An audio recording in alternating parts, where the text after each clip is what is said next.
Астананың іргесіндегі орманда күні бойы шанамен сырғанап, шаңғы теуіп шаршаған топ кешкісін шағын үйшіктің ішіне жиналғанбыз. Ошақта жанған оттың қызуы бойды балбыратып, ұйқы қыса бастағанда, арамыздағы ақсақал бір әңгіменің шетін шығарды. Бұл оқиға сонау 20-шы жылдары болған екен. Зайсанда кеңес өкіметі орнап, оның саясатын жүргізген күмәністері мен комсомолдар да келіпті. Солармен бірге келген Абзал атты бір жас комсомол ауылдың айдай сұлу Әйгерім деген қызына ғашық болады. Қыз да сымбатты, жігітті бір көргеннен ұнатып, араларында махаббат оты лаулап қоя берген. Ескі дәстүр мен жаңа тәртіптің тартысып жатқан кез ғой. Әйгерімнің атастырып қойған жігіті бар екен. Қалың малы да төленген. 2 жасқа бұл да кедергі болмапты. Үлкендер екеуін тоқтата алмайды. Бірін-бірі сүйген екі жүрек екеумізді өлім ғана айырады деп серттескенде көрінеді. Жағдай әбден ушыққанда ру ақсақалдары өздерінше сот жасап шешім шығарады. Өлім жазасы. Жай ғана өлім емес, құрық тимеген, тауда жүрген жабайы жылқының құйрығына байлап жіберу. 2 жас мұны да ерлікпен қабылдайды.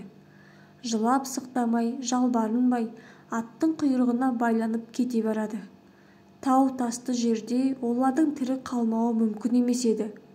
Жабайы жылқы сүйретіп ала жөнелгенде олардың денесін пышақтай өткір тастардың кескіленгені үкімді орындаушылар да киіз үйден сығалап тұрған бала-шаға да көрген. Егіз жүректі сүйреткен 2 жабайы жылқыны содан кейін ешкім көрмеген. Абзал мен Әйгерімнің мұңды махаббаты жайлы аңыз әңгіме 30 жылдан астам уақыт бұл өңірде қозы мен баянның махаббатынан кем айтылмайтын, екеуін де өлдіге санайтын. 60-шы жылдары Қытайдағы қандастар елге қайта бастағанда адам сенбес бір оқиға болды. Басқа бұлай болар деп ешкім күтпеген. Ошақтағы от сөнуге айналды. Сыртта боран басталды. Орман ішінде оның дыбысы қасқырдың ұлығанындай естіледі екен. Қария әлі сөйлеп отыр. Балалардың алды пысылдап ұйқыға кеткен. Менің ұйқым шайдай ашылды. Әрі қарай не болар екен? Өр Алтайдың солтүстігінде сауыр жоталары бар. Уақыт мүшіп қатпар-қатпар тастары шығып жатыр. Сол сауыр мәңгілік мұзға оранған мұзтауға барып тіреледі. Мұзтаудың бір бөлігі өзімізде, қалғаны Қытай жерінде. Ол кезде мұзтауға жан баласы жоламайтын, жете алмайтын да. Талай жүректі жігіт мұзтауға шығуды талпынып көрген. Шығуы да мүмкін еді. Биік шыңның етегінде ілінгендер әрі қарай көтерілмей кері қайтатын. Біріне қарлы бөктерде албастыдай киінген құбыжық адам көрініпті. Бірі соның қарға түскен ізін көрген. Бірі сақалы беліне түскен сол адамның жағып кеткен отының үстінен түскен. Сауырдың баурайын жайлаған ел оны шайтан десті. Қар адамы дегендер де болды. Қалай десе де олардың біреуі де мұзтауды мекендеген пенденің кәдімгі адам екенін 16-шы жылдың үркіншегінде патшаның әскерінен Қытайға қашқан қазақ көшінен адасып қалған 14 жасар бала екенін білген жоқ. Есейіп есін жинамай жатып мына дүниенің зорлық-зомбылығын көрген, ата-анасынан тірідей айырылған бала содан бері мұзтауды мекендеген. Жасы 30-ға жақындаған. Аң аулап күнін көрген. Ауырса шөптен дәрі қайнатып өзін өзі емдеген. Қиянаты көп, төменге тіпті түскісі келмеген. Анда-санда төменге түсе қалса, пенделерді көріп қалады. Жақындағысы келмейді. Ол үшін бәрі жат, бәрі жиіркенішті. Бүгінде емдік шөптер жинамаққа төменге түскен. Жақпар тастардың арасымен жан-жағына сақтықпен қарап келе жатқан оң аяғының астында ыңырсып жатқан адамды көргенде шоршып түсті. Адам дейді-ау, терісі жұлым-жұлым болған, ырсиып сүйегі ғана қалған бірдеңе. Әбден жақындағанда байқады. Қыз бала. Ыңырсып бірдеңе дейді. Құлағын тосқан. Абзал, Абзал. Ары қарай сөйлей алмады. Аузына су тамызды. Тамырын ұстап көрді. Тірі. Қызды лашығына көтеріп келе жатқанда тағы ыңырсып күбірледі. Абзал, Абзал қайда?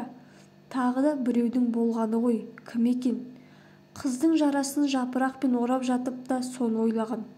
Қой, төменге түсіп қайтпаса болмас. Мүмкін қыздың айтқан абзалы төменде бір жерде жатқан болар. Адамдардан безген кісі киік емші абзалды іздеп мұзтаудың етегін 2 күн шарлады. Таппады. Кешкісін қызды емдейді.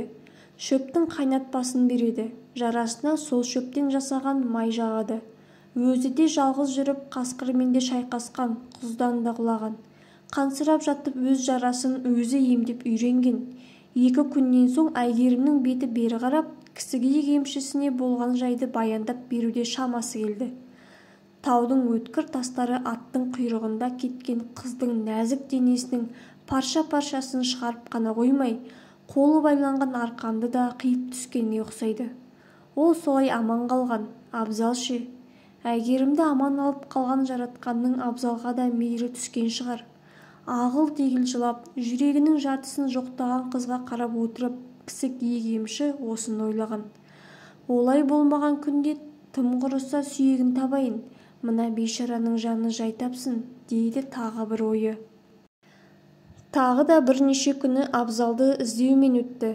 Аяқ жететін жердегі орманды да, құздағы үңгірді де, сай-саланы да қарап шыққан. Табылмады. Тек бір жерден үзілген арқан мен қанды із көрген. Сол маңайды індетіп іздеп көрді. Тау өзенінің тұсына келгенде адамның ізі үзілді. Әрі қарай еш белгі жоқ. Не ит құсқа жем болды, не суға ағып кетті. Бәлкім тірі қалған шығар. Осылай ойға шомып келе жатып, кісікиік кілт тоқтады. Төменде өзенді жағалап бір салт атты кетіп бара жатыр екен. Иығына асынған мылтығы бар. Таныды, жиі көреді. Арғы беттен бері қарай жасырынып өтетіні де, әрі жолы біреу болып келіп бірнешеу болып қайтатынын да байқап жүр. Қасындағылардың қызылдардан қысым көріп, Қытайға қашқан қазақтар екенін де іші сезеді. Жақындап баруға әр жолы жүрегі дауаламайтын. Бұл жолы да батпады, үңгіріне қайтты. Қыз сауығып қалыпты. Кісікиік келгенде үңгірде от жанып, қазанда аңның еті қайнап жатты. Ішке кірген бұған үміттене қараған, не дейді, басын шайқады. Үзілген арқанды да, қанды ізді де айтпады. Арқаның үйіріле соққан бораны кей сәтте ормандағы жалғыз үйдің есігін жұлып кете жаздайды. Ақсақалдың әңгімесіне беріліп отырған біз ондайда селк ете қаламыз. Сәлден соң ақсақал сыбырға көшті. Ауық-ауық пысылдап ұйықтап жатқан балаларға қарап қояды. Хикаяның ересектер ғана тыңдайтын тұсына жеткен сияқты. Құлағымызды түре түстік. Мұзтауда күн ерте батады. Таулы жердің барлығында солай. Кісікиік емші соңғы күндері үңгірден алыстамайтын болған. Әйгерім аяғынан тұрғалы үңгірден бір жылылық естетіндей. Тамағы дайын, оты жағулы. Әйтеуір бір тылсым күш тартып тұрады. Бүгінде кеш бата үңгірге кіріп алған. Сыртқа бір шығып келгенде Әйгерім бұрыштағы тері төсенішке бүркеніп жатып қалған екен. Сәлден соң пысылдап ұйықтағаны білінді. Кісікиік оған қарап ұзақ отырды. Осы 30-ға жетер-жетпес ғұмырында әйел баласын, мынадай сұлу қызды оңашада жақыннан алғаш көруі. Өткендегідей емес, жарасы жазылып, бетіне қан жүгіріп құлпыра бастаған. Бір кезде қыз ұйқысырап, әлденені көбірлеп, бір жағына аунап түскен. Үстіне жамылғаны да сусып түсе берген. Бұрышта өлімсей жанған оттың жарығы оның сәл ашылған кеудесіне түскенде, кісікиік қалай жақындағанын да сезбей қалды. Қолы дірілдеп, ұйқыдағы арудың білегінен ақырын сипаған. Көзі жұмулы қыз жымиды. Кісікиіктің қолы жоғарылай бастағанда, Әйгерім сыбырлап, «Абзал, сенбісің?» деп тағы жымиды. Кісікиік тез есін жиып, қолын тартып ала қойды. Ол текті еді, арды, ұятты, намысты жоғары қоятыны тұқымнан болатын. Оны өзінің іші сезетін, көштен ес білген шағында қалған, әке-шеше есінде. Ол отқа қарап ұзақ отырды. Не істеу керек? Қыздың бұл үңгірде қалмасы анық. Ауылына да қайта алмайды, баратын болса өлім. Осы кезде қыз тағы ыңырсыды. Абзал, түс көріп жатқан сияқты. Кісі киік сөне бастаған отқа бір-екі отын тастап орнынан тұрды. Қыз жаққа бір қарады да сыртқа беттеді. Бір шешімін тапқан сияқты. Кісі киік емші сол кеткеннен келесі күні түс ауа бір-ақ келді. Келе сала Әйгерімге жиналуды бұйырған. Қыз үшін бұл күтпеген жай болды. Кеше ғана өзін өлімнен құтқарған, жай ғана құтқарып қоймай адам бейнесін қайтарған осы бір түсініксіз жанға ол да бауыр басып қалған еді. Өзі де сезеді, бұл махаббат емес. Әлде әке, әлде аға секілді пана тұтқаны ма екен? Әйтеуір бір жылы сезімнің бары анық. Қайда бармақ? Ендігі тағдыры қалай болмақ?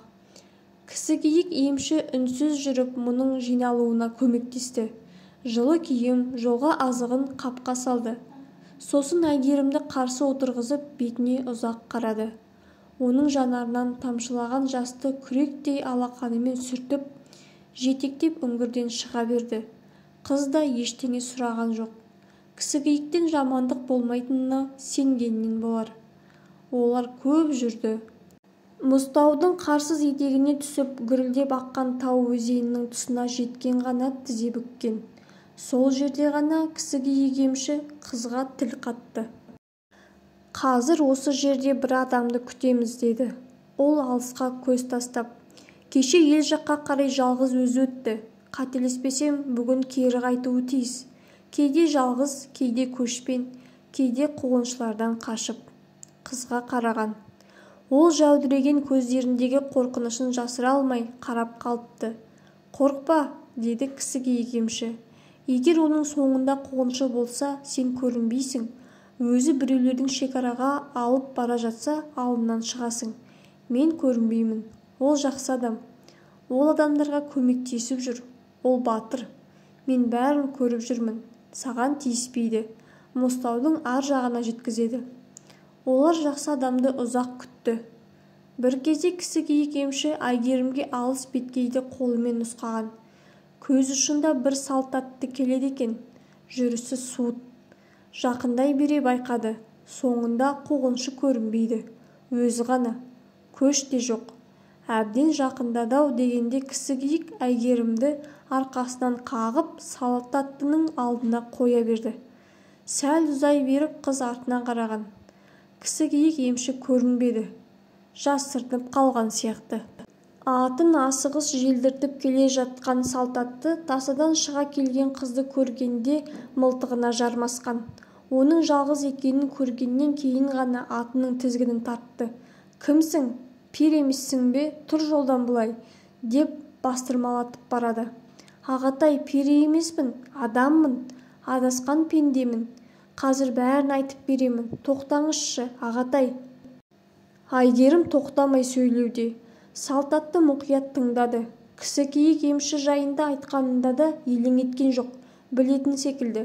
Тек Абзал жайында айта бастағанда селк еткендей болды. Абзал деймісің, сүйегі табылмады де. Жә, болды, сендім. Арғы бетке ала кетейін, деп атын тебініп қызға жақындады. Мінгесе ғой, басқа елде бәлкім бағың ашылар. Артына қыз мінгестірген салт атты жотадан асып, көрінбей кеткенше құз басынан кісі киік емші олардан көз алмай қарап тұрды. Сосын тізерлей қалып, жерді төпештеп жылап жатты. Өксік толы өмірінің өшін жазықсыз қара жерден алғысы келген сыңайлы. Мынау жалғанда жалғыз қалғанын, адам аңдарын безіп үрей үйлеген өңірде аң ғұмыр кешіп жатқанын, сол жалғыздығына жамау болар қызды қазір ғана өзі салт аттыға қосып жібергенін, соның өкініші өзегі өртеп бара жатқанын кімге түсіндірер? Әйгерім есіне түскенде кісі киік жылағанын тоқтатып, олар кеткен жота жаққа тесіле көп қарады. Көз жасын сүртіп орнынан тұрды, ойланып тұр. Бір кезде дүрсілкініп құзар шыңға қарай бет алды. Жай жүрген жоқ, жүгіріп барады. Ана екеуінің алысқа кетпегені анық. Қалай болғанда да қуып жетуі керек. Жоқ, ол енді бұлай жалғыз өмір сүре алмайды. Әйгерімді алып қайтады. Салт атты ше, мылтығы бар ғой, ол мерген. Кісі киік мұның бәрін жақсы біледі. Бірақ бір алапат күш оны алға сүйреп барады. Жықпыл тасты жыра да, терең құз да оған кедергі емес. Қалай болғанда да Әйгерімді енді жібергісі жоқ. Кісікиік тастан тасқа секіріп, мұзтаудан алысқа ұзай берді. Үңгірді мекендегелі қарлы мекеннен бұлай тым алыстамаған. Қызмен кестірген салт атты бұл кезде мұздақтардан асып, қарлы жотаның соңғысына жақындаған. Енді бір ет пісірімдей уақыт жүрсе шекараға да жетіп қалады. Мұзтаудың бұл беткейін күзетуге қызылдардың шамасы әлі келе қойған жоқ. Қашқан қазаққа бұйырған қауіпсіз жол осы ғана. Салт атты ойланып келеді. Осы маңайды шиырлағанына 10 жыл болыпты. Ат қонысы бергі беттейді. Бәлшебектер келгенде қуанғандардың бірі осы тұғын. Көп кешікпей көңілі қалды. Аштық, зорлық, зомбылық. Көшпенді елдің малына ауыз салғандары тіпті сорақылық. Ата дәстүр анау, адырам қалған. Содан бері күресіп келеді. Арғы бет оны батыр, мерген дейді. Бергі бет бәлшебектер банды дейді. Қақпан құрып құртып жібергісі келеді. Талай тұзақтан сақтығының арқасында сытылып шыққан. Осылай ойға шомып келе жатып салт атты өзіне біреудің тесіле қарап тұрғанын сезгендей болды. Жалт бұрылып қараған. Ешкім көзіне түспеді. Артында отырған қыз да үрейленіп отыр. Бәрібір бекер емес. Бұл арқасымен сезеді. Аңды да арқасымен сезіп, жалт бұрылып атқанда сеспей қатыратын. Кім болды екен?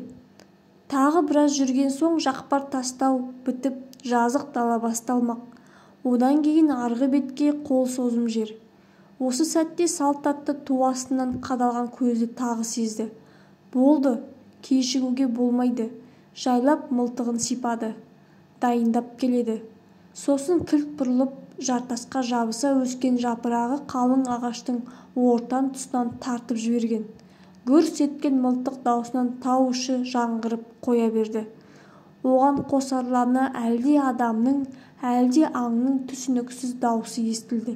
Не болды? Кім? Деді Әйгерім дір-дір етіп. Адам сияқты. Елсізде қайдағы адам? Деді салт атты түнеріп. Аю шығар. Аю шығар, деді де мерген ол ойынан тез қайтты. Онысын қызға сездірген жоқ. Аю бұлай аңдымайды. Қанша жер соңдарынан еріп келді. Оңтайлы сәтті күткен. Мұздақ бітіп қарсыз жотаға ілінгенде аңдушы ізінен жаңылды.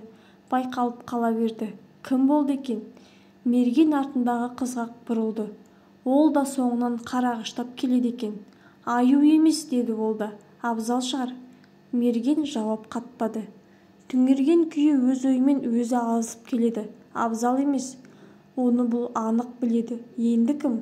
Осы маңайдан өткен сайын ту сыртынан қадалған әлдекімнің сұқ жанарын кейде сезіп жүретін.